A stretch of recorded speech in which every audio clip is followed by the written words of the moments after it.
I want to thank you all for being here this week. I love you all and welcome.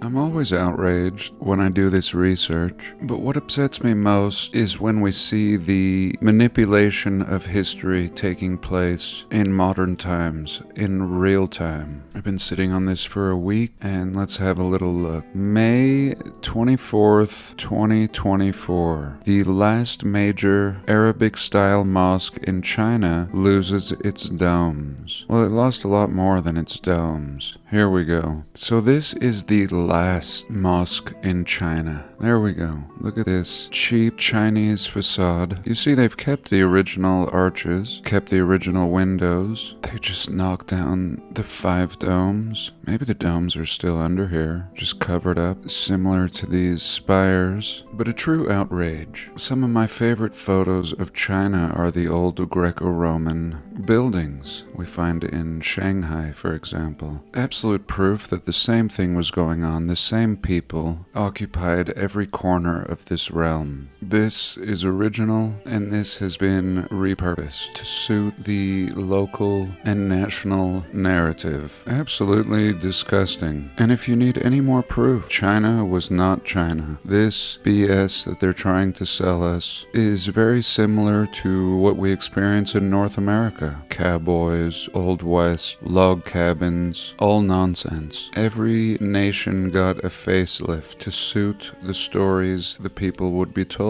And they tell us that this radical modification marks what experts say is the completion of a government campaign to ruin Muslim places of worship. This was one of the largest mosques, we're told. Here is a list of other mosques in China, so we can see that this has been going on for a long time. And this one, for example, dates back to 1487, we're told. 1487. And we can see everything incorporated here. We can see a type of onion dome here, very Russian feeling. We can also see Greco-Roman Ionic columns. And it's my opinion that we have just been misled about the past. How many times have these buildings been repurposed? And it looks like a lot of these Chinese mosques have survived. I made a video once sharing Gothic cathedrals in ruins found all over China. And really all of these mosques appear to be in ruins as well. I'm not sure if all religion is illegal in China. It really reminded me of this photo in Amsterdam. This is a palace, the Palace von Volks something, doesn't matter because they tore it down. Palace of whatever wasn't important enough. I see a man, some people across the street here. This man is checking his iPhone. And what do we have here? This super palace. I mean, it doesn't look like a palace. It looks like a train station or something. And this window, all these windows, this thing is sick. And even in this old photo, we see absolute repurposement going on. Here we go. Slap some cheap advertisements over the windows. Over the windows, though? Well, they had no choice. The whole building is windows. This is probably the sunny south side. And here we go. In Amsterdam, in English, Quaker Oats, a BS premiering at the World's Fair company feeding humans horse food. Quaker Oats. Quaker Oats in old Amsterdam on a building that's to be demolished. Here we go. How can we get the people of this city to eat oats? Make a big sign. Maybe this man. Maybe he's inspired to eat some oats. It looks like he could use a horse. It's really warm lately. And no doubt we are approaching a heat wave. And here the mainstream is warning that we're in a heat dome. I think there's a little more truth to that. One of my favorite things is discussing the true nature of our realm. Not just the stuff down here on the ground, but everything above as well. This image is from the Book of Miracles. I don't think I have the whole book, just a bunch of different parts of it. In this old book, here we see 1533, or is that a J, depicts all kinds of anomalous events, celestial events above. And I've made videos discussing all kinds of ideas, many by other researchers. And the idea that these luminaries may reveal a lot more than the straightforward explanation we're given as children, ultimately. The eclipse seems to be another object, as we've discussed, and there may be a lot more to what we're seeing. Reflections, magnetics, plasma.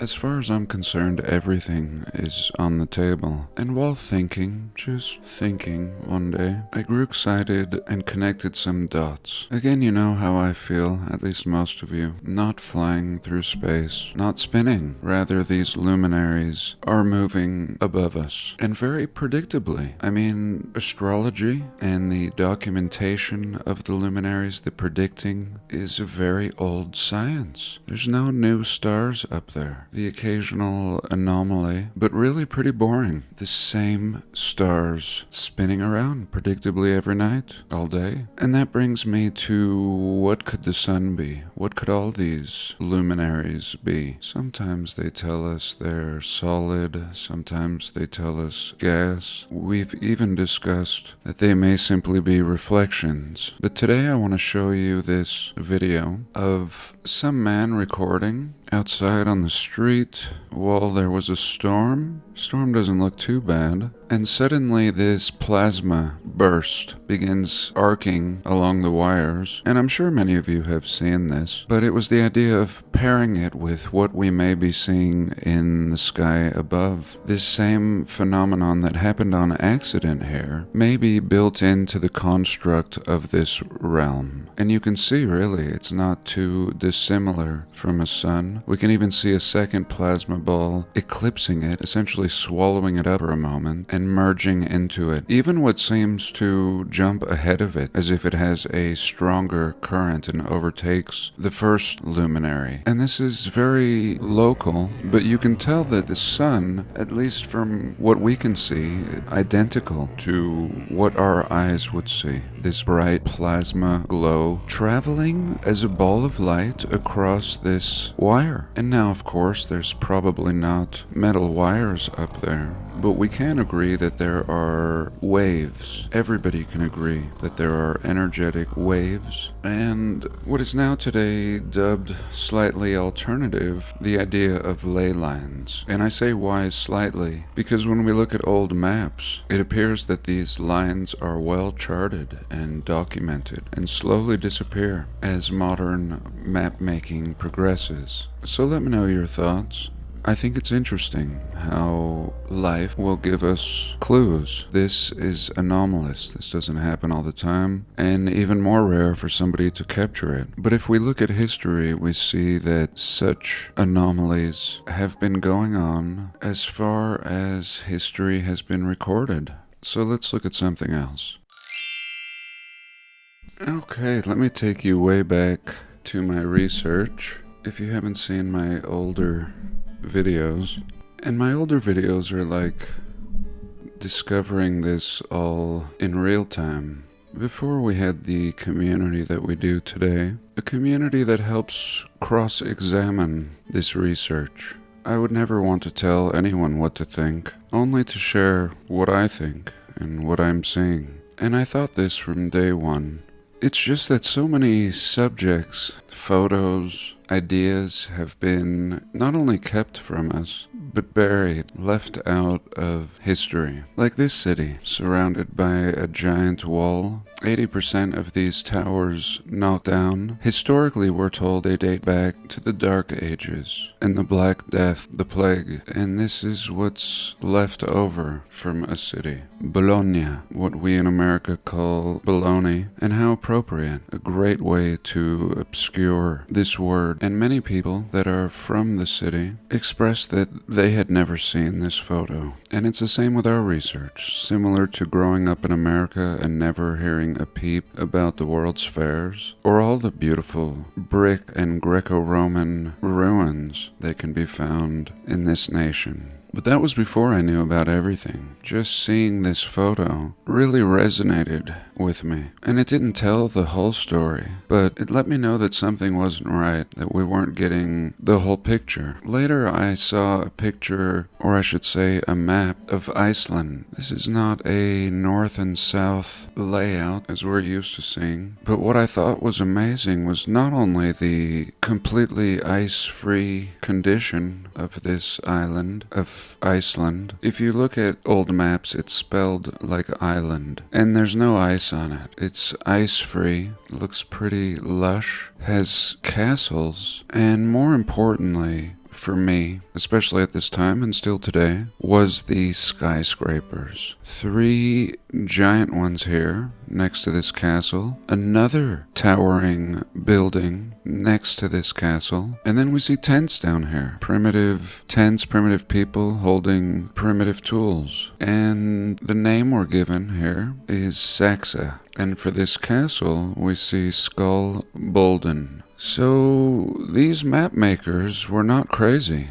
I mean, they knew the difference between a Disneyland-like castle, a skyscraper, and a tent. And what's interesting is as you move forward, looking at more maps of Iceland, first it becomes chaotic, like it says down here. A lot of fire, what we would be told is volcanic activity, yet it looks like more industrial castles and skyscrapers, industry over here, and perhaps what we are told are volcanoes are actually the aftermath of the destruction of all of this, the industry, the skyscrapers, and the castles. And fast forward and you have ice and fire and no old world skyscrapers, as we can see here in Bologna. But you'll see how absolutely precious one map can be. If there's 100 that don't show what the oldest ones did, let's click on this one for example, and we do see castles. Castle, castle, castle, and we see these castles in every corner of the realm, as far back as map making goes.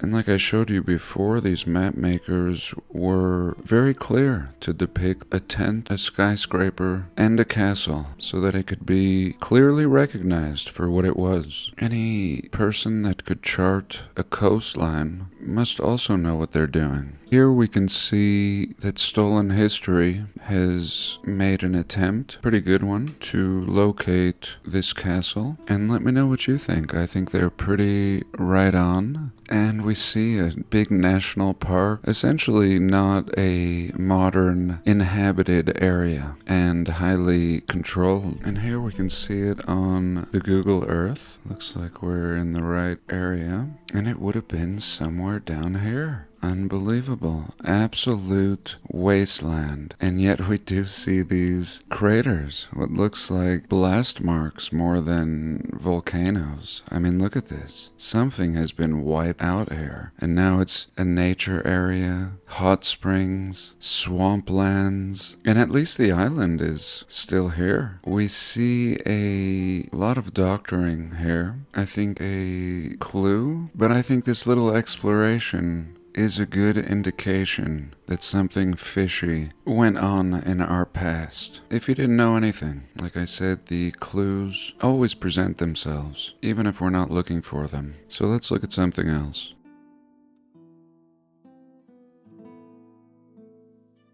Okay, so I guess today's video is me putting myself in a newcomer's shoes, discussing how we might accidentally stumble upon evidence. Now, I don't know about you, but I'm pretty sure it's the same for everybody in the realm. We are fed a story from very early on that our history was a struggling, poor, scrounging existence. If we're talking about early North America, pioneers are struggling to eat bread.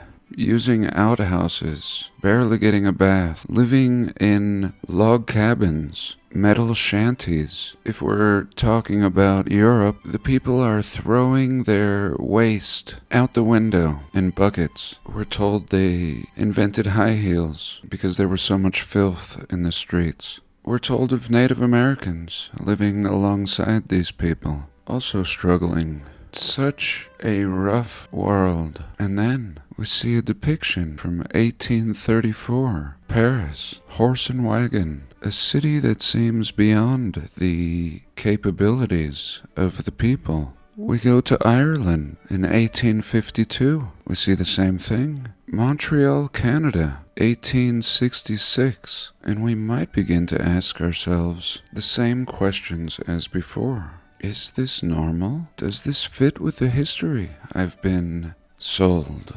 1870, New South Wales, Australia. You think to yourself, were the Australians not supposed to be a bunch of convicts sent to this island to rot? Peru, 1870. Vienna, Austria, 1873. What is this? Philadelphia, 1864. This is a fundraiser for the Civil War. Now, I don't know about you, but the Civil War was portrayed as a backwards time in American history. If somebody got an infection in this time period, they would saw off their limb. And this is what the city looked like? New Orleans, 1884 depiction. And for this last part, we're going to look at Chris's video from Old World Exploration to get a snapshot. 1876, Philadelphia. 1893, Chicago. Again, trying to make sense of this history if we were to see it for the first time. Tennessee Centennial, Nashville, 1897. Omaha, Nebraska, Trans-Mississippi Expo, 1898, of course. And if I didn't tell you what these were, really still not making any sense. Sometimes a World's Fair, sometimes an expo. But if I didn't tell you, you would wonder what we're looking at here. What is this city? What really were these places? Not fitting into the narrative at all. Similar to how we started the video, looking at towers on maps and old photos, towers that we've never seen, and it's not too dissimilar with all this photographic evidence from our past. Here we go. Buffalo, 1901. And it's not just the fair, it's everything in the background. The entire city full of 200-year-old trees, spires and towers in every direction, completely built out, fountains everywhere, looking anything but temporary, which is what we're told these fairs were. And I don't think it takes any kind of an expert to be able to recognize permanence. And especially when we can see examples of these hubs or city centers scattered throughout the world. And yet a similar narrative has been given to all of them. They've all been lumped into this temporary history. St. Louis, Missouri, 1904. One of my favorites and one of the largest. If these buildings look new to you, then you have a lot more coming. St. Louis, Missouri, right here. Look at the people down here just for a comparison of size. Here we go. Every week I try to approach this from a different angle, and I don't think it's any one video in particular. I think it's time watching my videos, watching others, doing your own research, exploring some sites in your area. Pretty soon this all begins to make sense. Thank God a lot of it remains today. We can actually see examples of architecture like this firsthand. But initially, it's a little heavy. It really takes your view of the world and turns it upside down. The good news is that things were clearly better. And moving forward, this gives me hope. Nothing has been lost, really. So for this week, I thank you for joining me. I love you all. God bless. And I'll see you next week.